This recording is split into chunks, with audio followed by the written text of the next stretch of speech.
Titus 1, verses 1 to 3. Paul, a servant of God, an apostle of Jesus Christ, according to the faith of God's elect, and the acknowledging of the truth, which is after godliness, in hope of eternal life, which God that cannot lie promised before the world began, but hath in due time manifested his word through preaching, which is committed unto me according to the commandment of God our Savior. So this is about the name of our church, Sovereign Grace.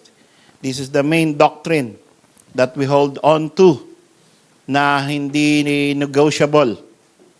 Maaring sabihin natin yung mga kapatid, Baptist or Protestants or Methodist or whoever, mga community churches, mga born-again churches, maaring hindi naintindihan, maaring hindi itinuturo, maaring salungat. At hindi natin sinasabi na yung mga sumasalungat dyan ay hindi ligtas. Kundi hindi pa nakakakita ng katotohanan tungkol sa aral ng Diyos. Kaya, trabaho po natin dito sa pulpit na ito na ipaliwanag na napakalinaw ang doctrine of election. At kayo naman po, mga members, mga nakikinig, ay inyong trabaho, inyong work na intindihin mabuti ang napaka-importanting doktrina. At sa inyong pagkakaintindi ay titindigan nyo yan. At hindi nyo bibitawan yan. At yan ay ikakalat ninyo sa kapwa Baptist at sa kapwa Kristiyano na wala pa doon sa tamang pagkakaintindi sa napaka-wonderful doctrine na yan. Sabi, Paul, a servant of God and an apostle of Jesus Christ, according to the faith of God's elect. So, may tinatawag na word na elect. At dyan, sa isang word pa lang na yan, ang dami nang nagkakamali, elect. Malapit na ang election. And election means choice. Election means you will choose a candidate. You will choose a principle. You will choose a promise. Ang daming pangako ng mga kandidato, yung iba, hindi ka panipaniwala, yung iba, alam mong pangakong hangin lang, mamimili ka, sino kaya ang nangangako na totoo? Napapaniwalaan ko at siya ang iahalal ko, siya ang pipiliin ko. So that is the way we understand the word election in the time of elections. Ngayon, elect means, kagaya ni Trump, president-elect. So, nung hindi pa siya president, ang tawag sa kanya, president-elect. Ibig sabihin, siya yung nanalo. Siya yung pinili ng tao. At, ganun, i-apply natin sa ating sarili, tayo na mga tunay na ligtas, kaya ikaw ay ligtas, ikaw ay hinirang. Ikaw ay pinili at may pumili, ang sabi, God's elect. Ibig sabihin, merong namimili. Hindi ikaw ang pumili sa Diyos, kundi ang Diyos ang pumili sa iyo. Dahil kung ikaw ang pumili sa Diyos, God was elected by the sinner. Kaya ang Diyos is the sinner's elect. Di ba? But that is not the case. God is not the sinner's elect. But the sinner is God's elect. Yung mga tunay na ligtas, sila ay naligtas dahil pinili sila ng Diyos na maligtas. Kaya God's elect. Yan ang ibig sabihin natin ng election. Ngayon, may mga tututol. Fair ba yon? Di ba yan favoritism? Hindi ba yan ay hindi righteousness? Ang Diyos natin ay righteous at parehas. Nagbibigay ng pagkakataon sa lahat. Ang una nating sagot dyan, lahat tayo ay karapat-dapat na ihulog sa impyerno dahil tayo lahat makasalanan. Kaya kung fair ang pag-uusapan, according to the righteousness of God and the justice of God, wala dapat maligtas. Dapat lahat mapahamak. Dapat lahat tayo ay sa apoy patungo. Yan ang fair. Nagkasala ka, paparusahan ka. Ang hindi fair ay nagkasala ka, pero iba ang nagdusa para sa iyo. Yun ang dapat intindihin natin na yun ang parang hindi yata fair yun. Ako nagkasala tapos hindi ako magdurusa. Iba ang paparusahan ng Diyos, iba ang pinarusahan ng Diyos. Hindi fair yun. Ang tawag po doon, grace. Amen. Ang tawag po doon, mercy. Nahabag ang Diyos sa iyo. Kaya, imbis na ikaw ang parusahan, imbis na ikaw ang hatawin, ang anak ng Diyos ang hinataw. Ang anak ng, imbis na ikaw ang dumugo, ang anak ng Diyos ang dumugo. Nagbuhos ng kanyang dugo, dugong banal, para sa iyo. Naniwala ba tayo dyan? Amen. Yan ang doktrina ng doctrine of grace, doctrine of substitution, doctrine of atonement, na mula pa ng panahon ni Adan, ay nakita na yan. Matigas lang ang ulo ng mga makasalanan, kaya di na nakita. Pagkatapos na magkasala si Adan, siya ay hubot-hubad, kasama ng kanyang asawa, exposed to the elements, nawala na yung special protection of God because of sin. So they now have to weave their own clothes out of fig leaves. Anong ginawa ng Panginoon? Kinatay niya ang isang hayop, innocent, para yung balat nun ay gawin niyang damit para yung ordinaryong dahon. Sipin mo, ang damit mo dahon, habang nakadamit kang dahon, naglalakad ka, kinakain ng uod. Hanggang wala ka na naman damit. Oh, dahon ng damit mo, pag natulog ka, gusot na yon, napipilas yon. Ewan ko lang yung prehistoric na mga dahon no, kung gaano katigas. No? Pero, alam natin yan, biodegradable yan. Diba? Although, yung damit ng hayop ay biodegradable din, pero mas matigas yun, mas makapal yun. At yan naman talaga ang ginagamit natin na mga sapatos natin, ano? Balat kalabaw. Sino ba sa inyo may mga balat kalabaw, balat puaya na mga sapatos, yung mga mayayaman, yung nakakabili niyan, no? Yung mga Florsheim. Pero tayo ay binigyan si Adan, may kinatay siya. Nananahimik yung hayop, pinatay.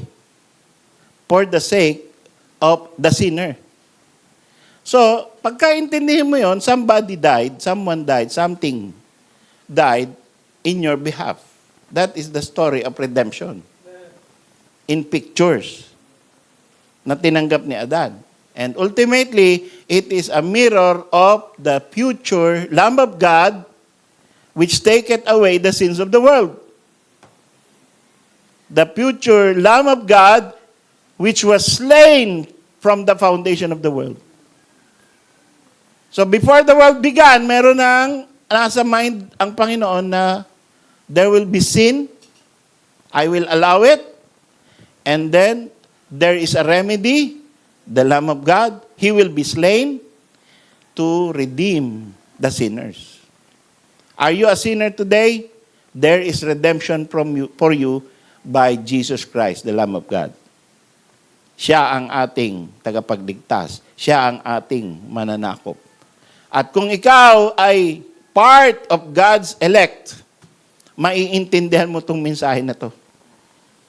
bubuksan ng Panginoon ang puso mo. So, election, although it seems, kaya hindi mahirap tanggapin ng tao parang hindi fair. No? May pinili na ang Diyos bago pa tayo isilang. Bago pa ginawa ang langit at lupa, meron nang nasa isip ang Panginoong Diyos kung sino yung ililigtas niya. Parang hindi fair. Pero, sino ka ba? Tao ka lang. Sino ba ang mas matalino? Tao o Diyos? Sino ba ang mas maganda ang plano? Tao o Diyos? Sino ba ang may karapatan na gawain kung ano ang gusto niyang mangyari sa kanyang pag-aari ng mundo? Tao o Diyos? Tayo yung mga nilalang. Siya ang manlalalang, siya ang may karapatan. Kung anong gusto niyang mangyari sa mundong nilalang niya. Therefore, there is no good thing that will come out with a question, God's elect, the doctrine of election is not fair. There is no good thing that will come out of God. Now, God's elect has faith. Kaya sabi, the faith of God's elect. It means God's elect was given faith. Otherwise, you will have no faith. You cannot overcome blindness. You cannot overcome depravity. Your wicked heart, Jeremiah 3:13 says, the heart is deceitful. Manloloko ang inyong puso. Ano yung sabihin ng manloloko ang puso? Pagka sinunod mo ang puso mo, niloloko ka niyan. Sino ang susundin mo? Puso o isip? Oh. Puso kahit di turuan, nakapagtataka. Damdamin din ang siyang nasusunod. Diba? So, yan yung mga nahuhulog sa kasalanan May asawa na nga, pinatulan pa Kasi puso. Oh. Alam mo nang delikado, hindi maganda. Kaso yung puso mo tumitibok tuwing mapapalapit siya Kaya, sige na nga lang. No? Noong dito kami sa kila Robert, nag-preach ako. Sabi ko sa 1 Corinthians 6:9, fornicator shall not inherit the kingdom of heaven. Ano yung fornicator? Yung mga nagli-live-in, hindi makakapasok. Ang dami nagbulungan. Oh, pare, para sa'yo yan. Nagbulungan, Robert. Sino kaya yung mga nagli-live-in doon? Dati hindi yan Hindi, kumbaga, kahihiyan niya ng buong angkan Ngayon, accepted na Di ba? Ngayon, nagsama na. Si Berto, tsaka si Berta. Nagsama na. O tapos papakilala, sir, asawa ko po. O talaga, ilang taon na kayong kasal? Ay, hindi ko kami kasal. Ba't tawag mo asawa? Di ba? Parang, hindi natin tinatanggap yung ganun. No?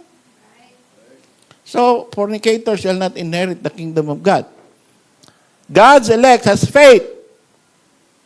God normally works out this election by giving faith to God's elect. That is the normal operation of God. Of course, merong mga exemptions like babies and like yung mga walang isip. No? Yung pinanganak sila, deficient ang kanilang mental capacity, God can save them without the knowledge of the gospel sa obvious sa ating paningin. God can save them by teaching them in their hearts, secretly. Hindi na natin alam yon paano kumilos ang Panginoon doon.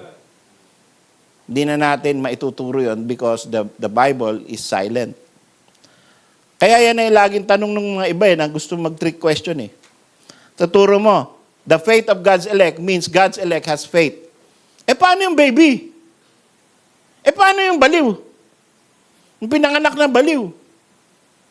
Paano maliligtas yun? Laging ganun No?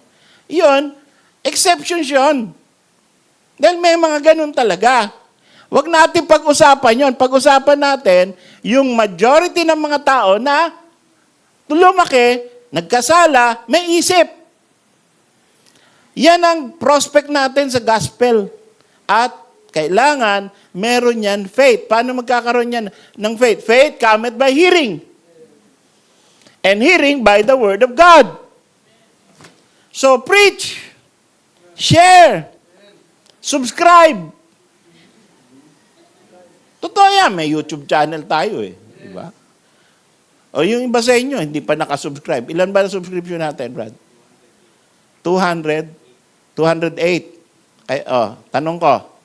Tanong nyo yung sarili nyo. Kayo ba nakasubscribe sa YouTube channel ng Sovereign Grace Baptist Church? For those of you na hindi nagsusubscribe, wala lang akong masabi sa inyo. Bakit kayo ganyan? Di ba? Mira, church natin, baka nakasubscribe ka doon sa fan page ni sino yan? Ha? Hindi, yung mga, yung mga kumakanta. No? Yung mga magagaling kumanta o mga Korean, doon ka nakasubscribe. Pero sa Sovereign Grace, hindi. Shame on you. Di ba? Pagka bubuksan mo yung YouTube, doon pupunta yung mo. Yun ang nakikita mo. Pero yung Sovereign Grace, wala. May pinreach ba yun? Na-preach na pala yun? Hindi mo alam. Kasi iba yung interest mo eh. Things of this world. Now, friendship with this world is enmity with God. Huwag kayong makamundo kahit ang pastor nyo, del mundo.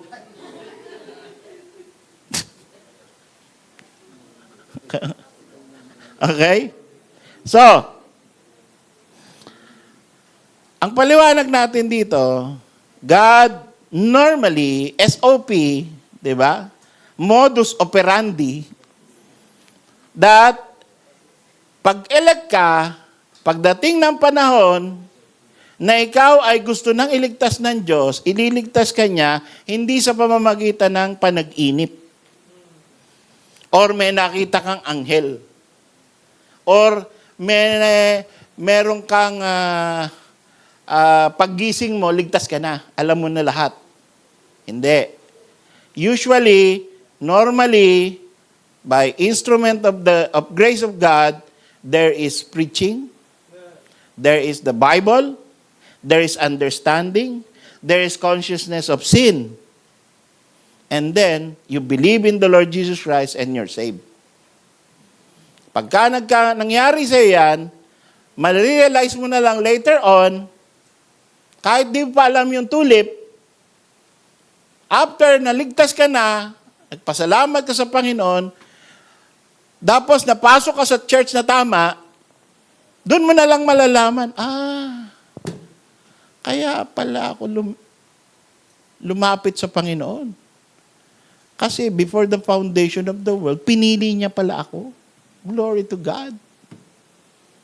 Magpapasalamat ka lang sa Panginoon na na-realize mo yung ginawa ng Diyos para sa'yo na hindi ka pa pinapanganak. May plano na pala siya.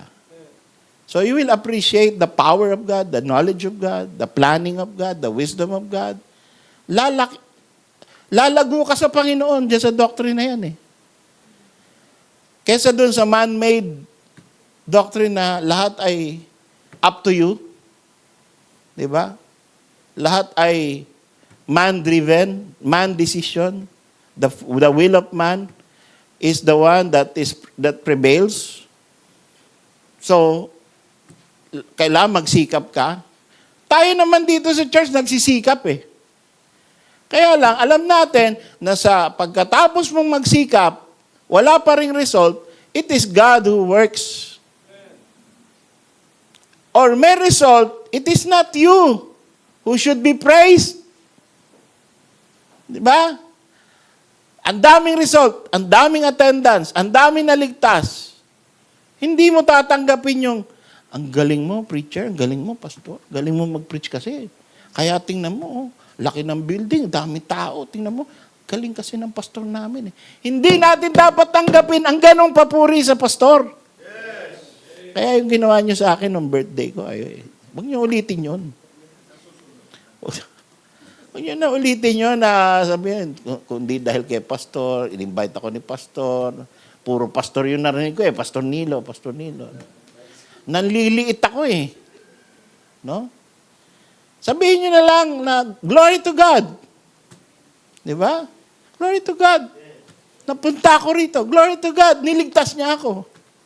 Hayaan niyo na kung sino ginamit. Instrument lang tayo Wala yun. Forget my name. Exalt the Lord Jesus Christ and Him alone. So, in Ephesians 1:11, tingnan niyo to. Ephesians 1:11. The Bible says, in whom also we have obtained an inheritance, being predestinated according to the purpose of Him who worketh all things after the counsel of His own will. Ano ang basihan ng Diyos? Kung sino yung bibigyan niya ng faith, at kung sino yung hindi niya bibigyan ng faith muna, or never, the counsel of His own will. Wala siyang counselor, wala siyang consultant. At hindi siya bumabase sa kabaitan mo. Ito, mas mabait ito Uunahin ko iligtas to. Tingnan mo. Mukhang tatanggap na to Unahin ko na to. Hindi. The chief of sinners niligtas ng Panginoon Kung ang Panginoon, kung tayo pipili, hindi natin pipiliin si Paul. Nangaanting ng Kristiyano. Yung pa ililigtas mo. Di ba? Mayabang. At sa tingin niya, siya na ang pinakamagaling sa Jew. Di ba? Circumcised the 8th day. A Pharisee of the Pharisee. Sipin mo yun. So, pagdating sa flesh achievement, pinaka-excellent na si Pablo. Pero sabi niya, but I count all these things but dung for the excellency of Christ. Bakit? Kasi niligtas siya ng Panginoon. Kahit na ganun siya. So, sino man sa atin na nagsasabi, pwede pa kaya ako maligtas? O baka may ini-invite kayo. Ini-invite kami ni Louie si Dennis Calvo Sabi, naku sir, hindi ako pwede dyan. Ang dami kong kasalanan. Baka masunog ako dyan, sir. Sana nanonood si Dennis Calvo. No? Baka, hindi ako pwede umapak sa inyo. So, may mga ganun Akala nila, lahat ng kasalanan nagawa na nila, kaya hindi na sila pwedeng, unsavable na sila. Ang kilala mo rin pala si Dennis Calvo, no? Si Jess. Tao. Okay? Ganun sumagot yung mga ibang ini-invite natin. No? Hindi ako pwede, hindi na ako maliligtas, bayaan nyo na lang ako. Yung isa namang magulang, bayaan nyo na kami, sama-sama na kami sa impyerno, huwag nyo na kaming gawing baptist. Iba-iba sagot Pero, hindi tayo papayag na gano'n na lang yon. Let's continue to invite. No? Nagkaroon ka papunta ka na sa church, may dumating pang bisita, hilahin mo, papuntang church. Huwag mong papayagan na, sige, simba na sana ako, kaya lang dumating ka sige, magpapambahay na ulit ako. Di ba? That's wrong. So, papaano ang desisyon ng Diyos? Kung sino ang maunang magkaroon ng faith, kung sino ang kanyang elect or chosen by the counsel of His own will. Pero, even though He made the decision, He also made the decision that you will have this election, you will know about it, You will know about salvation. You will feel the effects of salvation by the preaching of the Word of God. And there is nobody who is saved na walang salita ng Diyos na dumating sa kanyang puso. Yan ang kaparaanan ng Diyos. Siguro, yung iba sa atin ay merong preference. Ako masusunod, liligtas ko na lang yan. Wala nang mga preaching pa. No, mabait naman eh. Diba? Yung iba sa atin, yung may mga unsaved na nanay o tatay na ang babait, sabihin natin, siguro naman, ligtas na to, itong nanay ko. Kasi ang bait eh. No? Hindi ko nawiwitnessan to kasi ang bait naman eh. Bahala ng Diyos dito. Sa langit na to dadalhin. Hindi. Sabi ng Panginoon, the faith of God's elect. The origin of the faith of God's elect is God, not man. You cannot overcome your depravity. No?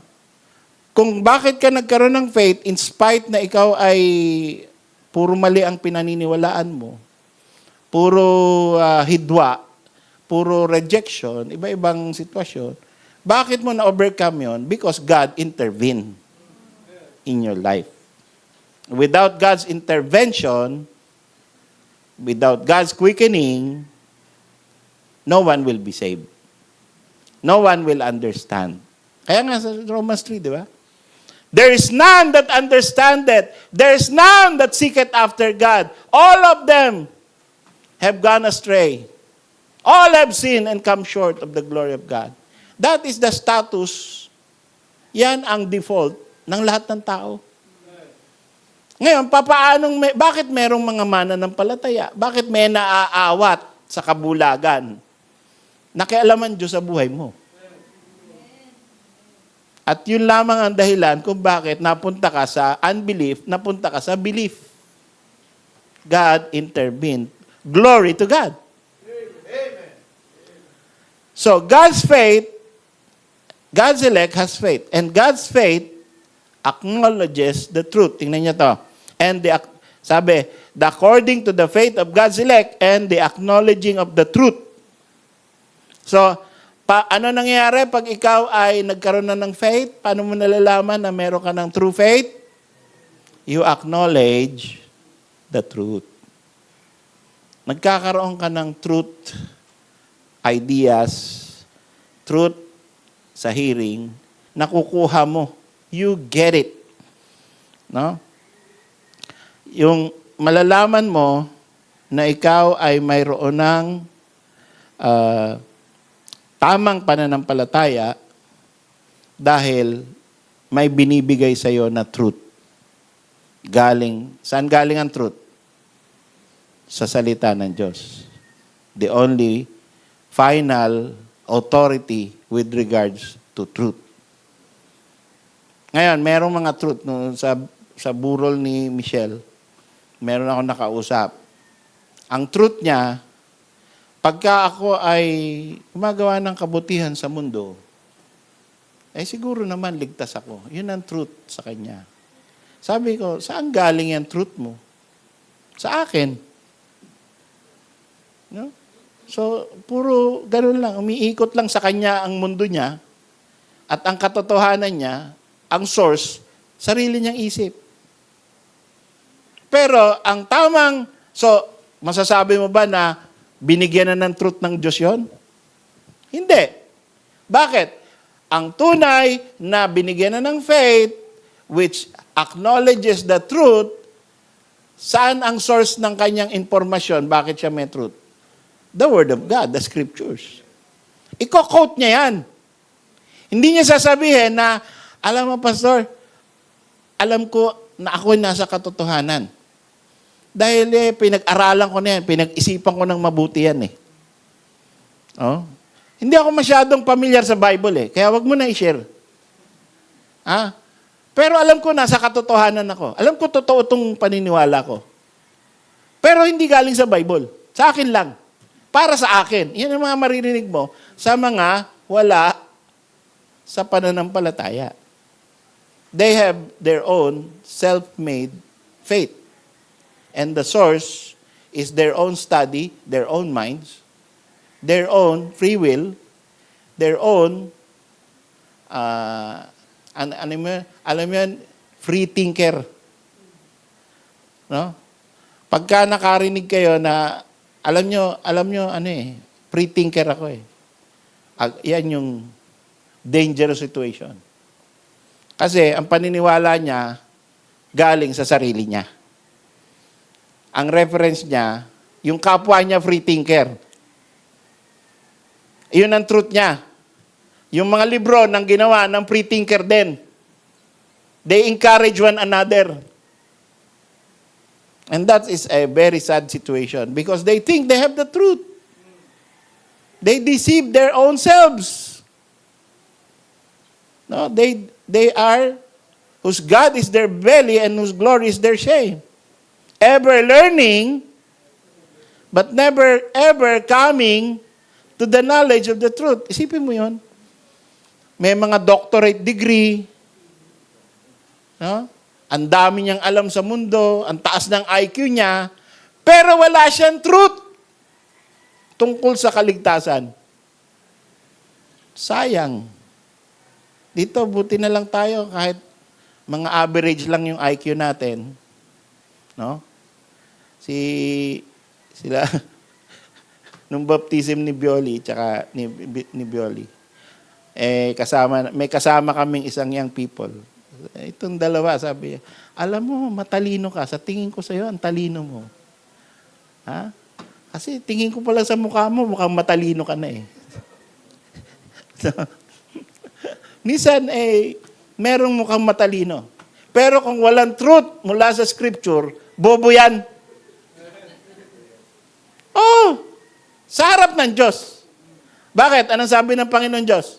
The fool had said in his heart, there is no God. So, sino yung mga atheists? Naumpisan ko na yung camp. Yung mga matatalino sa mundo. Diba? 1 Corinthians 1. The wise of this world. God hath not chosen the wise of this world. The strong of this world. Who did God choose? The base things, the weak. To confound the wise. Tayo na mga tingin nila mahihina. Yung mga Baptist na yan, mahihina ulo niyan kaya Baptist. Yun ang tingin nila sa atin. Ay, mga Christian, sumusunod sa libro, ay, mga ano yan, mga ropor yan. No? Hindi nyo alam yung ropor. Noong panahon ni Marcos, 1960s, pagka bobo ka, ropor ka, nandun ka sa dulo. Row 1, yung mga magagaling, nandun sa harap. Row 1. Yung ropor, nandun sa likod. Mga teacher nun no? Kaya lang ako, row 3 ako malabo mata ko, nasa row 1 ako. Mautak lang yan. Yeah. Okay, so ngayon, God's faith acknowledges the truth. If you have faith, you acknowledge the truth.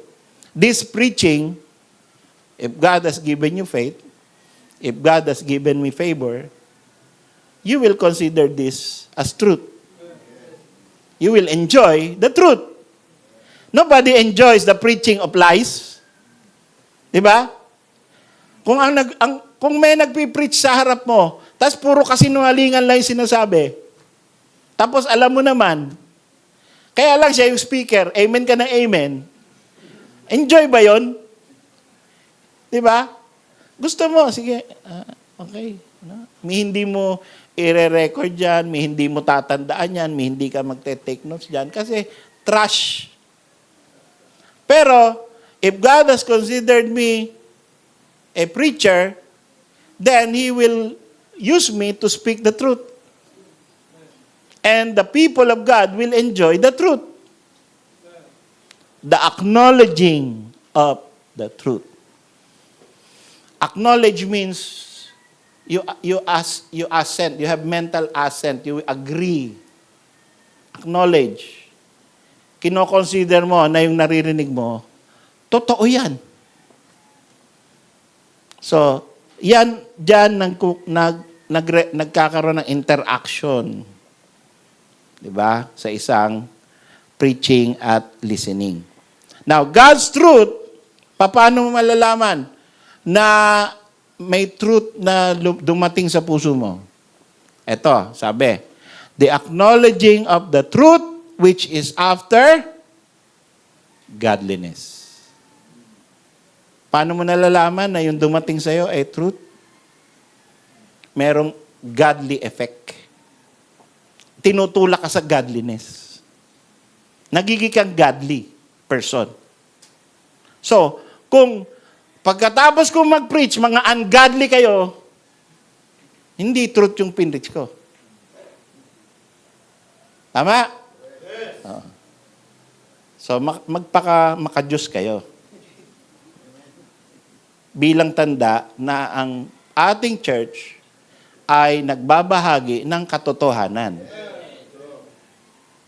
Dahil kung ang product ng ating preaching, ng ating pagsasama-sama bilang isang Baptist church, tayo ay natutong makipagdebate, makipag-away, makipagtalo, makipagpagalingan. Yung pastor namin, wala yan sa pastor nyo. Yung pastor namin, yung pastor nyo, wala yan. Nag-aral ba yan sa Bible School? Yung amin, nag-aral. Doctorate pa. Oh. Galing sa Bible knowledge. Oh. Daming verse na alam. Oh, yung inyo, nawala ba kayo sa doctrine of grace? Free will. Arminian pala kayo eh. Baka sa impyerno pa kayo lahat eh. Hindi ganoon ang spirito na binabahagi natin dito. Hindi takutan. Diba? God has not given us the spirit of bondage again to fear. Hindi dito pinipreach na maligtas kayo. Otherwise, mamalasing kayo sa buhay nyo. No? Yung mga hindi nakikinig sa aking preaching, paglabas, baka maplat yung mga gulong nyo. Diba? Puro takutan. Yung nagre-rebelde sa pastor na to, ilan ang namatay? May narinig akong ganun. Oo. Yung mga rebelde dito, 3 na ang namatay. Kaya huwag kayong magre-rebelde sa akin. Biro mong ganun. So, matatakot ka. Uy, tayong ha? Hindi, bahay na natin to eh. Oo, kahit na, naririnig yan ng anghel, ire-report sa Diyos siya, papatayin tayo pagka sasalita tayo laban sa pastor. Huwag tayo ganyan. No? Naalala ko noon, nung martial law takot kaming magsalita ng makoy. Oo. Kasi baka may makarinig na sundalo daming secret na sundalo noon high school kami. Alam mo yan si Makoy. Uy, look, huwag mo sasabihin Makoy. President Marcos. Baka may makarinig sa'yo, makulong ka. So lahat, naging example si Ariel Rivera, pinagbisikleta, di ba? Ureta, Ariel Rivera. Di ba, sabi, sa ikaunlad ng bayan, bisikleta ang kailangan. Famous siya. So, pinagbisikleta siya sa Aguinaldo. Sa Krame ba o Aguinaldo? Parusa sa kanya. Sipin mo yun, kaya takot kami lahat no na magsalita ng kalapastanganan sa presidente, parang omniscient siya No? Galang talaga. Yun pala, hindi naman ganon. But God's faith acknowledges the truth, and the truth, once you have it, you will have godliness. Magiging godly tayo. No? Mababago yung ugali natin. Even without force. Even without rules. Diba? without any kind of threat or intimidation. You will have your own parang kusang palo. Gusto mong maging maaga sa church, at pagka maaga ka, tuwan-tuwa ka sa sarili mo. Diba? Pagka alas 9 na ng umaga, nasa bahay ka pa, asar ka sa sarili mo. Ganun ba tayo? Oh, yun. Diba? Bira, alas 9 na, ano ba kayo? Di pa kayo taas maligo. Yung isa dyan, nakahiga pa. Oh. So, gusto mo, mga 7 pa lang, naliligo na, naghahanda na, nagluluto na, lahat ready to go. May goal ka. Oh. Tapos, Sabado pa lang, naghahanda ka na kung pwede kang kumanta, kung na-assign ka, naghahanda ka na ng kanta mo. No. Para makabahagi ka naman sa ministry ng Panginoon. Oh, tapos kung susunduin ka, ang usapan nyo 8:30, 8 pa lang, ready ka na, nandun ka na sa pinto, titingin-tingin ka kasi baka maaga yung susundo sa'yo. No? Hindi yung andyan na tutut. Sandali lang po, maliligo pa. Diba? Dahil pang bibihis na lang. Ang dami pa naghihintay na susunduin. Oh. Diba? So, godliness. Yung ready na sa bulsa mo yung tithes and offering. Diba? Handa na yan. Meron kang pag-iisip na para sa Panginoon tong ginagawa ko eh. Nag-i-invite ka, automatic na sa'yo yun. Hindi na kailangang i-announce at i-follow up. O sis, o Brad, may in-invite ka ba? Hindi na. Gusto mo na yun eh. Gusto mo, ginagawa mo. Parte na ng routine mo yun eh. Diba? So, yun. Ang buhay mo. Yun ang normal sa'yo. According to godliness. And it is not arbitrary. Paano mo ba mapipinpoint ang doctrines which are according to godliness? You start with the 10 Commandments. Lagi kong tinatanong, tuwing mapupunta tayo sa topic na to, sino na ang nakasaulo ng 10 Commandments?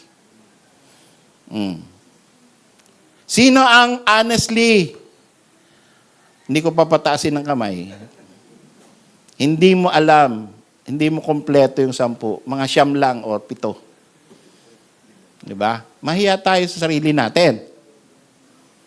No? Pag pinatayo ka, sige nga, recite mo yung 10 Commandments. Nakakapito ka lang, ano pa nga ba yun? Titingin ka na sa katabi mo. Ano pa? Diba? 10 lang yan. Hindi pa masaulo.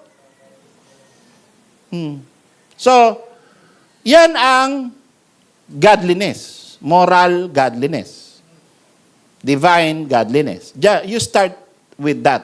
Yan yung tinatawag nating godliness 101. Diba? So, paano masasabi na ikaw ay godly? Kung hindi ka looking with lust with a woman, kung babae, lalaki ka. No? Kung hindi ka nagnanasa doon sa kapitbahay mo o sa mga bagay na pag-aari ng kapitbahay mo. Kung hindi ka nagnanakaw, hindi ka nagsisinungaling. So, all those things, 10. No? Doon mo malalaman, ito ba dapat higher ka na kasi New Testament Christian ka eh. Kung bakit yung 10 Commandments, masyado ng basic criteria for godliness yan. Meron ka ng mas advanced. I want to live above the world where Satan's darts at me are hurled. Diba? So, godliness. God's godliness, ito pa, in hope of eternal life. Verse 2, Titus 1:2. In hope of eternal life, which God that cannot lie promised before the world began. Now, 7-point outline to, number 5 na tayo. So, God's godliness causes our hearts and minds to what? To hope for eternal life. Kung ikaw ay may faith, kung ikaw ay elect, at kung ikaw ay, alam mo na elect ka kasi binigyan ka na ng faith of God's elect. At alam mong ikaw ay meron ng faith of God's elect dahil you acknowledge the truth. Meron ka ng, pag you close your eyes and you dig deep inside your heart, merong mga truth claims na lalabas sa isip mo. Tandaan niyo po yan, mga kapatid. Kung ikaw tunay na ligtas, hindi lang sasabihin mo, ligtas na ako kasi member ako ng church. Merong truth claim. Bakit ka ligtas? Masasagot mo yan. Na hindi nagtatanong sa mga tao, ba't nga ba ligtas? Ang tunay na ligtas, alam niya kung bakit siya ligtas. Alam ba natin bakit tayo ligtas? Yan, dahil kay Kristo, dahil sa sacrifice ni Kristo para sa iyo. At si Kristo ay pwedeng mag-cover ng mga makasalanan dahil siya ang anak ng Diyos at Diyos na nagkatawang tao. So, we have hope of eternal life because of Christ. At ito'y mga pinangako ng Diyos. If you are one of God's elect, your heart and your mind will sing together, hoping for eternal life. Hindi pa natin nakikita. Bakit hope? Kasi hindi pa natin nakikita yung visible eternal life. Alam lang natin na meron. Alam lang natin na binigay na sa atin. Because he that believeth in me hath everlasting life. So, alam natin na binigay na yan kasi I believe in Christ. Pero hope yan. Kasi, sino ba dito nakakita na ng eternal life? Diba? Sino ba dito ang kumikintabang noo dahil may eternal life? Si Jerome ba may nakintab noo? Sumobra lang sa pamada yan, Brad. Kaya ganyan. Ako, kumikintab noo ko dahil may sugat. Nilagyan ng pawpaw. So, di ba walang indicator? Alam natin, halata nyo ba dito sa congregation natin sinong mayaman tsaka sinong mahirap? Oo, di ba? Yan na lang, nahihirapan na tayo eh. O yung sinong matalino at tsaka hindi masyado. Meron ba? Nakakahalata ba yan? Kung iyan ay mahirap mahalata, lalo na yung eternal life. Di ba? Mas lalong hindi natin makikita yan. Kailan natin makikita yan? In the resurrection. Amen. Di ba? In the resurrection morning, when the dead in Christ shall rise, we shall rise. The dead in Christ shall rise first, then we, which are alive, shall be caught up together with them in the clouds. Amen. And so shall we ever be with the Lord. Yes. Diba? Malalaman mo lang, totoo lahat. Yung pag-asa mo pa lang ngayon, makikita mo totoo. Pag nandun ka na sa ulap, uy, ano nangyari? Totoo na to Diba? At sana abutin tayo na hindi inaabot ng kamatayan. Sana sabay-sabay tayo ma-rapture. Isipin mo what glory that will be. At sana mangyari yan habang nandito tayo sa worship area. Di ba?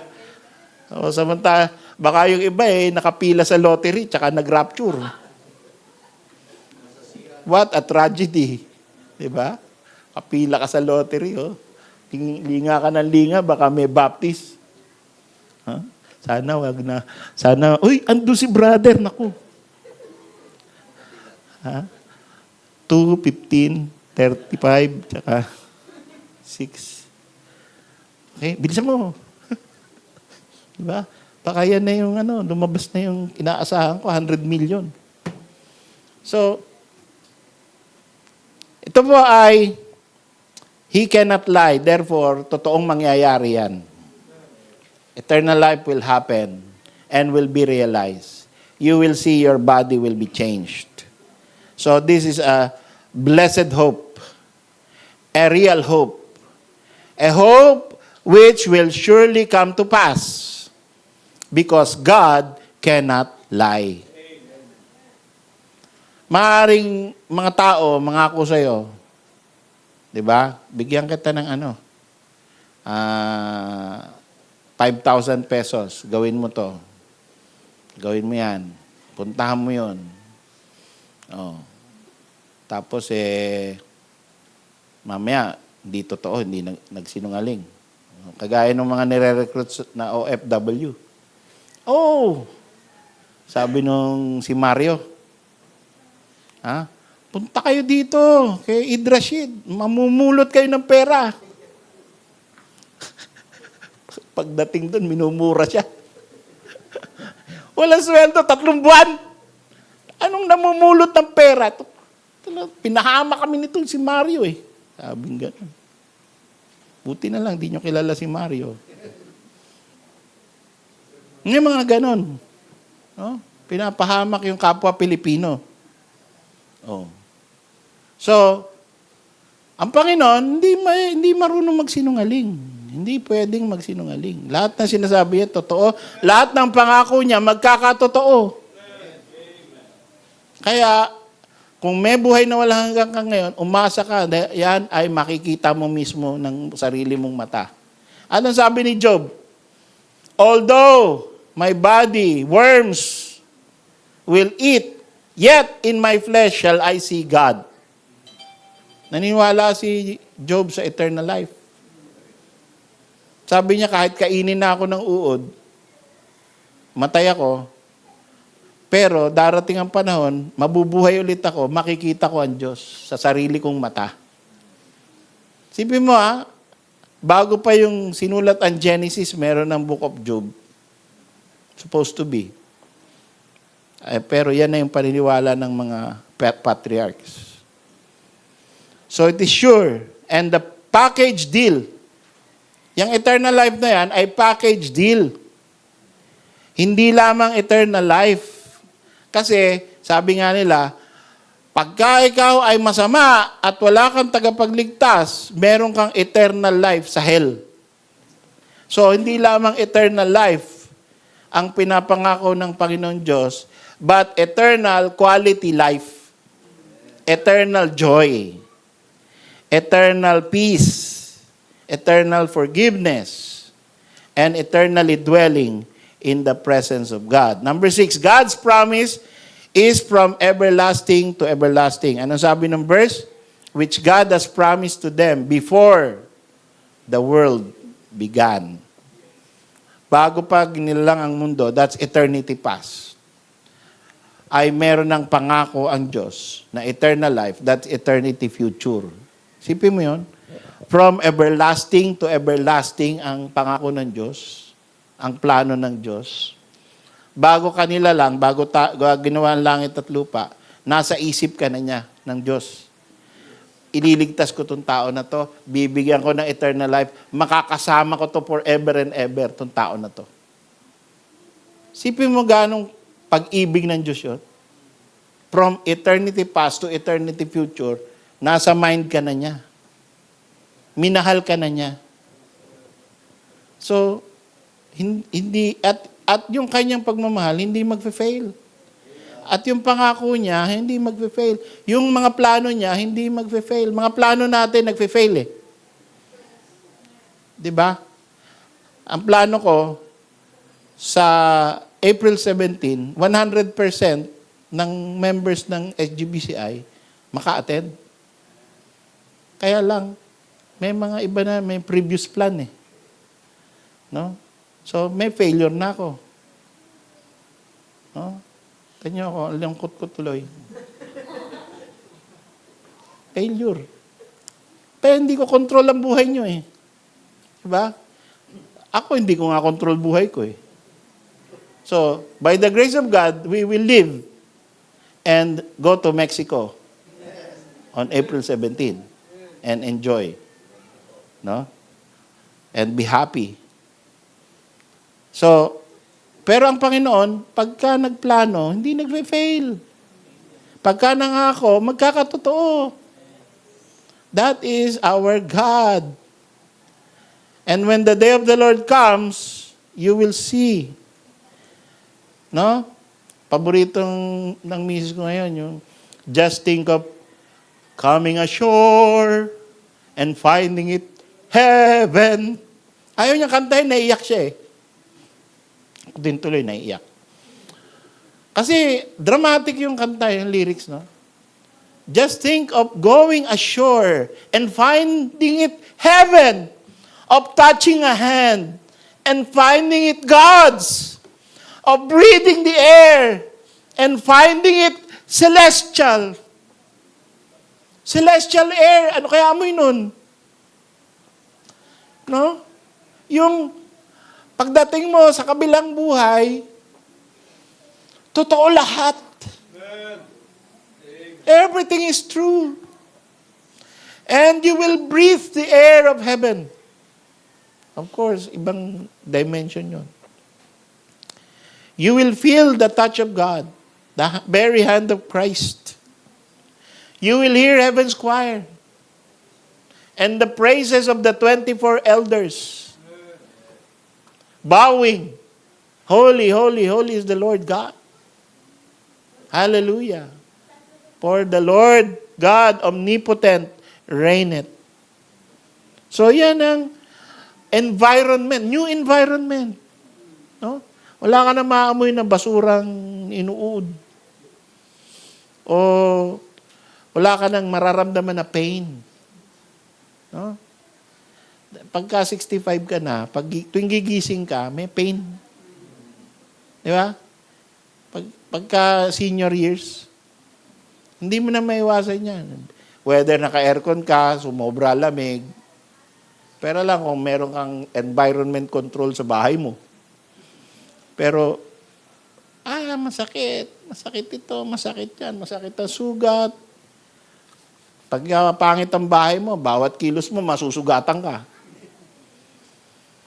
So that is the promise of the Lord before the world began, and you will see it when it all happens. Lastly, God's promise is manifested through preaching of the word. Ano sabi ng Titus 1? 3?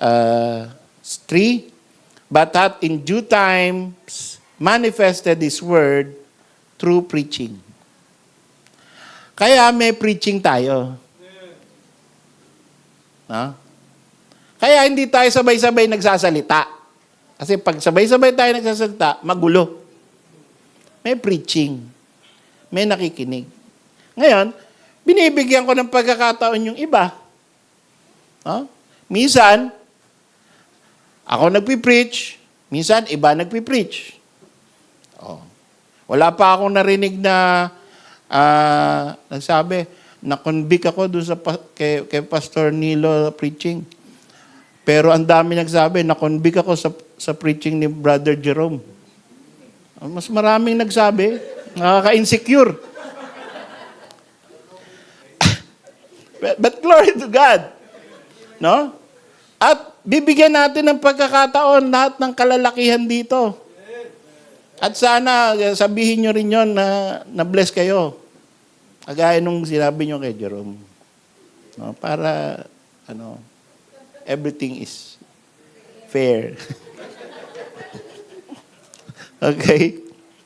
So, God's promise is manifested through preaching the word. Kaya naintindihan natin, in-expound natin na mabuti, we are not just preaching ourselves. Nakarinig na ba kayo ng preaching na ang preaching lahat yung tungkol sa experience ng pastor? Tsaka lahat ng gusto ng pastor mangyari? Lahat ng paghihirap? Nung inumpisahan ko tong church na to, saging lang ang kinakain ko. Ganon. Paawa effect. No? Lakad ako ng lakad, nagbibisitation. Hindi ako nakakapag-lunch at dinner. Kaya ngayon, mayaman na ang church. Kailangan ko ng Porsche. Kailangan ko. Dahil malapit na ako mamatay. No? So may mga ganong preaching. But the preaching of the Word of God is about Christ. And Him crucified. God wants to make known His will, His plan, His grace to all of God's elect. So, sino nag-enjoy ng preaching about Christ? God's elect. Yung mga hinirang. Yung mga hindi, no, halimbawa, talagang aminin mo yung sarili mo. Di ka talaga nag-enjoy. Aminin mo. Tanungin mo sarili mo, ba't kaya? Ano ba? Hindi ba ako elect? Oh, make your calling and election sure. Ito, nag-umpisa yan sa, why do I not enjoy? Why am I not willing to keep listening? No? At bakit di ako mahilig, hindi ko ma-click yung subscribe dun sa YouTube ni Brother Jerome ng SGBCI? Ba't mas gusto ko yung K-pop? Mas napapaganon ako. No? Sa preaching, di ako mapaganon. So, bakit? Tanong mo sa sarili mo yan. Dahil sabi, no, God's promise, syempre, napaka-importanting parte ng buhay mo, maririnig mo yung promises of God. And when you hear the promises of God, you say, standing on the promises of Christ, my Lord. Mapapakanta ka dahil narinig mo yung promises. And that is why we have church, why we come here, why we want to invite others. Pag nag-enjoy ka sa isang lugar, nag-i-invite ka di ba? Yung iba sa inyo, nag-i-invite sa Sambuco Gin. Oh, meron akong kilalang ganon, walang ginawa. Tuwing may birthday, Sambuco Gin! Oo. Kasi doon siya nag-enjoy. No? At masarap naman talaga. Oh. Yung iba, yung konti lang pera, district! Hanggang doon lang. Oo. Ay, mas pinakakonti pa pera dito sa turo-turo dyan. Sa kanto. Oh. That's why we have church. We enjoy church. We want people to hear and be a partaker of what we enjoy. We spread it out. And we express our gladness every time we hear the Word of God preaching.